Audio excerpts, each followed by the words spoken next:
Have you ever caught yourself thinking, maybe I'm just asking for too much? Maybe you stop bringing things up because you don't want another disappointing conversation. Or maybe you've convinced yourself that emotional closeness is just something that you're not going to have or that fades after you've been together for long enough. Maybe you've actually become grateful for the little bits of affection you receive because somewhere along the way, you stopped expecting anything more. The most dangerous relationships are not always the loudest ones. They're often the quietest. Because if you've learned to mistake emotional neglect for normal, then you'll slowly stop asking for the connection that you deserve until loneliness starts feeling like love. So today, I'm going to help you recognize the difference between emotional safety and emotional neglect. Because surviving a relationship and thriving in a relationship are two very different things. A woman sat across from me one day, and she was telling me about her story, and she said something that really broke my heart. She looked at me and she said, Jenn, I just don't think my husband is a bad man. He works hard. He doesn't cheat. He's faithful. He provides for us. He's present. And he tells me, and he would tell you, he loves me so much. But then she looked down at her hands and she quietly just said, I don't think he sees me anymore. And she went on to tell me that they hardly ever argued. There wasn't any constant fighting. There wasn't screaming. There wasn't chaos or big problems. And in fact, if you looked at them from the outside, you'd probably think they had a pretty good relationship, pretty great marriage. But then she said something deeper. She said that I realized the other day I stopped telling him when I've even had a bad day. Not because I didn't want to, not because I didn't want to connect with him like that, but because somewhere along the way, I stopped believing it even mattered to him. And see, that wasn't resentment. That was resignation. And she had slowly adjusted to surviving on emotional crumbs for so long that she'd forgotten what emotional nourishment even felt like. And the hardest part, she thought that the problem was that she was always asking for too much. She felt as though she was the burden, and she wasn't. She'd simply become accustomed to living with far too little. I'm Jenn Pinkerton, and I'm a psychotherapist and a connection expert. I help people understand the psychology behind why they love the way they do, why they love the people they do, so they can stop repeating painful relationship patterns and start to build healthier, more emotionally connected relationships where they thrive. A sad thing I often see in my office isn't couples who fight all the time. It's couples who have quietly stopped reaching for each other. Not because they don't care, not because they don't love each other, but this is because they've slowly adapted to emotional distance. So today I want to talk to you about how to recognize whether you're experiencing true emotional safety or whether you've slowly become accustomed to emotional neglect without even realizing it. And we're going to talk about the subtle signs of this emotional starvation and why so many people believe that they're too needy or too much when they're actually just emotionally undernourished. This also matters how your nervous system adapts to surviving on emotional crumbs and what healthy emotional safety actually looks like. Because once you do know the difference, you're never going to settle for less again. So the first thing I want you to understand is this. Emotional neglect is usually quiet. And when most people think about an unhealthy relationship, they imagine constant conflict and yelling, criticism, infidelity, abuse, addiction, big problems. But some of the deepest pain that I see doesn't happen in a loud relationship. It happens in quiet ones. It's the relationship where no one asks how you're really doing, where conversations become logistics. It's the business of marriage instead of actual connection, where you're physically together and you're very present, but emotionally living separate lives. It's when your partner stops being the first person you want to tell good news to, or even bad news, because you've quietly learned that that really won't be met with any sort of emotional safety anyway. And so here's what's heartbreaking. Most people don't notice that. They don't see when this emotional neglect begins because it doesn't happen overnight. It's not loud. It's not visible at first. It happens one small moment at a time, one conversation that never happens, one repair that never gets made, one disappointment that's never acknowledged. Until eventually, distance just becomes normal. That's your new normal. And one of the sad things that I hear is just this idea of, I've learned not to expect too much anymore. So think about that. Not I'm happy, not we're thriving, we're so in love, but I've just learned not to expect much and we're okay, it's just fine. But that's not emotional safety, that's emotional adaptation. And your nervous system has become so accustomed to surviving on this emotional crumb that it starts to actually believe that emotional nourishment is asking for too much. It's this adaptation that's so maladaptive. And I want you to hear me clearly. Wanting to feel seen, wanting to feel heard, wanting to feel emotionally connected, wanting your partner to be curious about your inner world, those are not unrealistic expectations for any relationship. Those are healthy relationship needs. And the goal is not perfection here. The goal is emotional responsiveness, because emotional safety isn't built when your partner gets everything right. It's actually built when they've consistently turned towards you instead of away from you. So before I go any further, I want to ask you something here. Have you ever actually measured the health of your relationship? Most people know something feels maybe off or not quite perfect. They know they're feeling lonely, maybe disconnected. Maybe they're arguing more. Maybe conflict is scary. Or maybe they're not even arguing at all. But they can't quite put their finger on what exactly is happening beneath the surface. That's exactly why I created the Pinkerton Relational Health Index, or the PRHI. This is a quiz, and I want you to think about it as a blueprint, reading your relationship. It's a free relationship assessment that helps you identify where you are, what your strengths are, and uncover the hidden patterns that are shaping your relationship, including emotional safety, communication, conflict, trust, attachment, friendship, intimacy, and so much more. Because awareness is always the very first step towards change, and you can't change what you can't see. So if you haven't taken the PRHI yet, click the link below. It only takes a few minutes, and I think that you'll be surprised of what you might learn and discover. And if after taking the PRHI, you're ready to move beyond awareness and you actually want to transform your relationship, I'd love to work with you.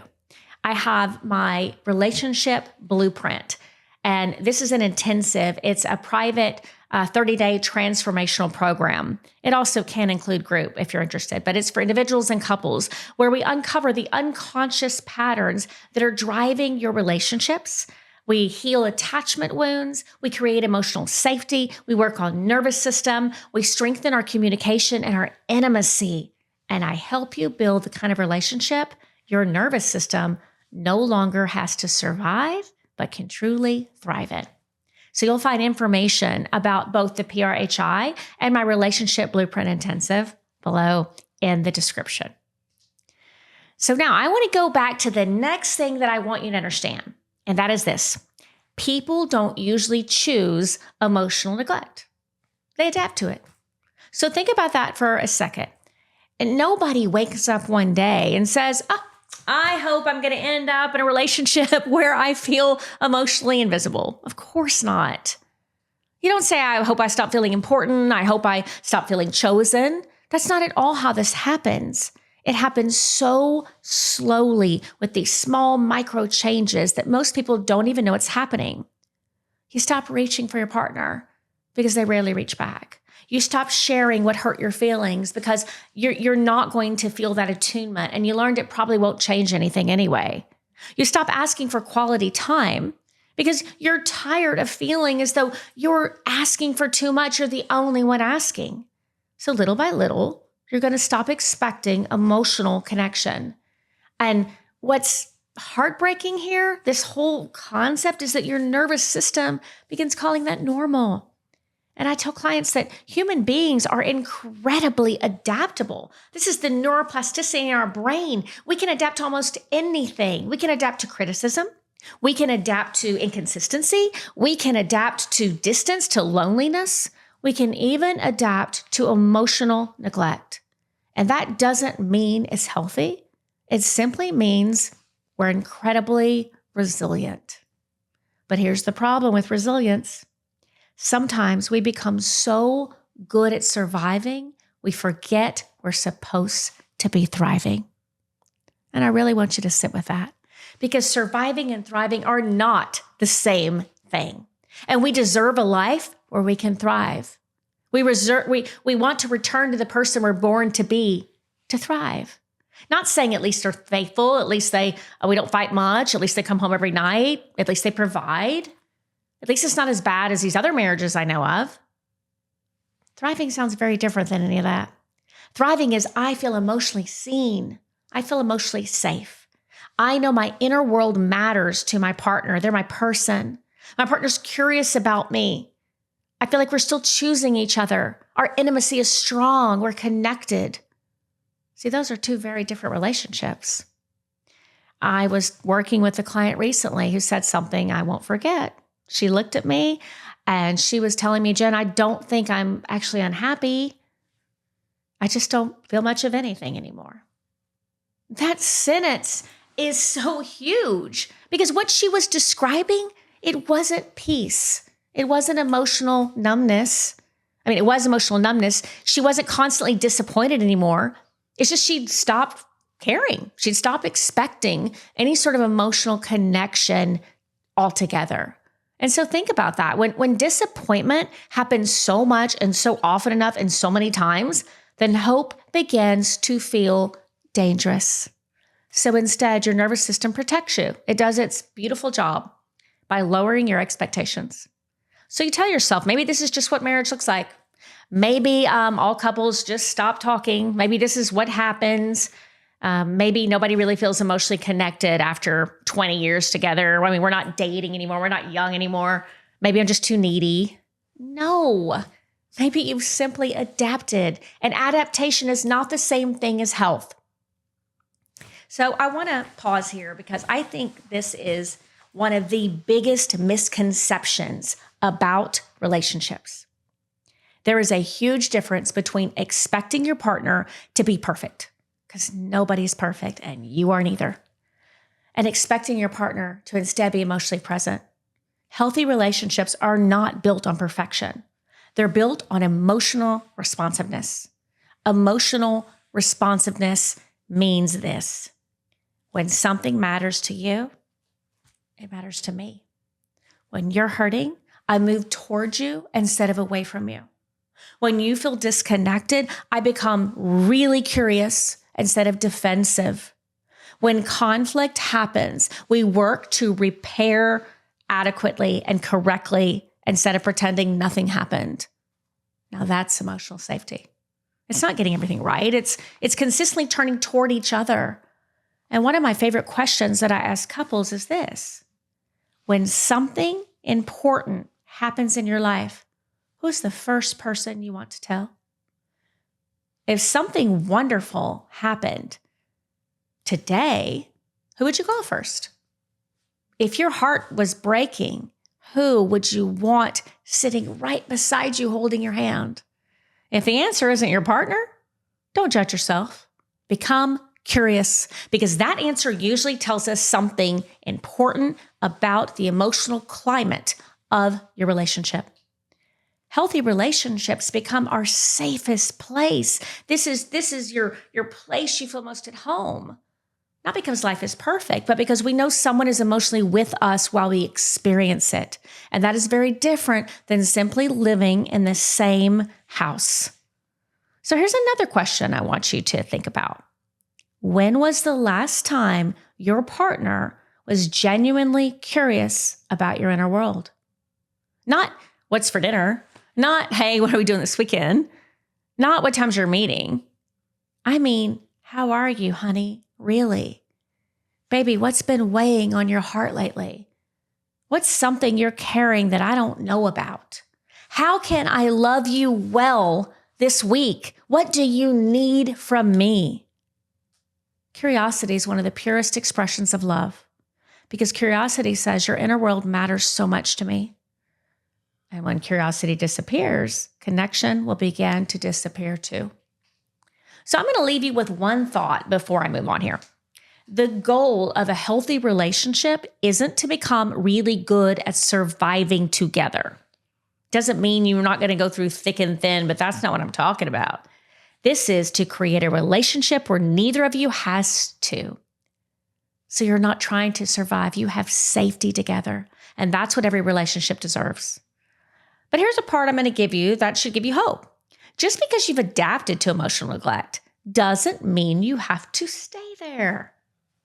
Now, here's the part that should give you this hope.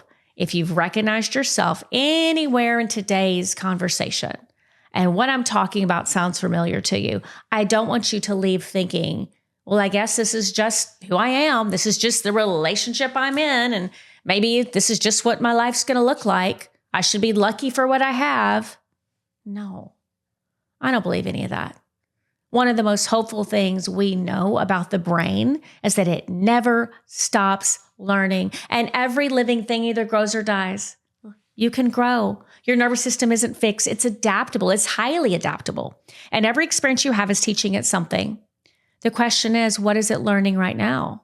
If your relationship consistently teaches your nervous system that your feelings matter, that conflict can end in repair, that vulnerability is met with compassion, that your needs are welcome instead of criticized, that your nervous system slowly begins to expect safety instead of danger. That's how healing happens. Not because someone says, trust me, but because they consistently become trustworthy. Not because one amazing conversation changes everything, but because hundreds of ordinary moments slowly teach your nervous system that this relationship is different. And that's why I tell couples all the time, healthy relationships don't heal us because they're perfect. They actually heal us because they're emotionally responsive. They're giving us new data. Responsive, that word again, responsive, not reactive, not dismissive, responsive. They notice, they care, they repair, they stay curious, they turn towards each other. And over time, those repeated experiences began changing what your nervous system believes, what your nervous system expects. And that's how a new relationship blueprint is formed. And one of the biggest shifts that I see in therapy is when people stop asking, why doesn't my partner make me feel safe? And instead they ask, what helps my nervous system experience safety? Those are two completely different questions. One places all of the responsibility and the burden on someone else. You're outsourcing your happiness to someone else. The other empowers you to become an active participant in your own healing in your own life. And that doesn't mean you stop needing your partner. Healthy relationships absolutely require dependence in some ways. We're wired for connection and co-regulation with other people. We do need each other. But healthy dependence sounds like, would you sit with me while I work through this? Unhealthy dependence sounds like it's your job to make this feeling go away. Do you see that difference? One invites connection and the other creates pressure. One says, walk beside me. The other says, carry me. Healthy relationships walk beside each other. They don't ask one person to carry the entire emotional weight of the relationship. And I also want to say something to those of you who may be listening to this and you might have realized today, I've accepted far less than I deserve here or that I need. But don't shame yourself. Your nervous system adapted. It did exactly what it was supposed to do, the best way it knew how. You weren't weak. You weren't needy. You weren't asking for too much. You simply became accustomed to surviving on less than what your heart actually needed. An adaptation is never something to be ashamed of. It's evidence that your nervous system was trying to protect you. The beautiful part of all this, the same nervous system that learned to survive can also learn to thrive. And healing begins with awareness. Then it becomes curiosity. Then it becomes courage. And the courage to have difficult conversations are so important. That the courage to stop settling for emotional crumbs. And the courage to ask for what you need in a relationship. The courage to become emotionally available yourself and to yourself. Because that emotional safety isn't something just one person creates. This is something two people build together. One conversation, one repair, one vulnerable moment at a time. So I'm going to leave you with another question, not for your partner. This one is for you. When was the last time you truly felt emotionally safe? Not comfortable, not conflict-free, safe. Safe enough to be honest, safe enough to have needs, safe enough to speak your needs out loud, safe enough to disappoint someone, safe enough to cry, or to be fully yourself without wondering whether love would be taken away. Because that's what emotional safety feels like. And if you've never experienced that in your relationship or consistently, I want you to know something. It's not too much to want, and it's not too much to ask for. It's one of the deepest human needs that we all share. Never confuse adapting to emotional neglect with being emotionally fulfilled. Those are two very different lives. So let's take just a minute to reflect on what we learned today. We talked about something that I think quietly affects far more relationships than people realize. And you learned that emotional neglect is rarely loud. It doesn't usually happen through one catastrophic or huge event. It happens through hundreds of very small moments where emotional connection slowly disappears. And you've learned that many people, they aren't asking for too much. They're simply becoming accustomed to receiving far too little. We also talked about how your nervous system, this can adapt to almost anything, even emotional neglect. But adaptation is not the same thing as health. And sometimes we become so good at surviving that we forget we're supposed to be thriving. And you learn that emotional safety isn't about having a perfect partner. It's about emotional responsiveness, feeling seen, feeling heard, feeling like your inner world matters to your partner. And finally, you learn that just because emotional neglect has maybe become very familiar to you, it doesn't mean it has to become your future. One of the questions I get asked more than almost any other is, what are your maybe top 5 tips for building a relationship that doesn't just survive, but truly thrives? Like, if there's 5 things I could do, what are they? I love that question because after working with thousands of individuals and couples, there are 5 practices that I do see over and over again in the healthiest relationships. They're not even complicated, actually, but they are incredibly powerful. So in the next video, I'm going to walk you through my top 5 relationship principles that every couple can begin implementing. You can start practicing that today to create more connection, more emotional safety, more intimacy, and trust. So if you want practical tools that you can start using right away, you're not going to want to miss the next one. So click on this next video and I'll see you there.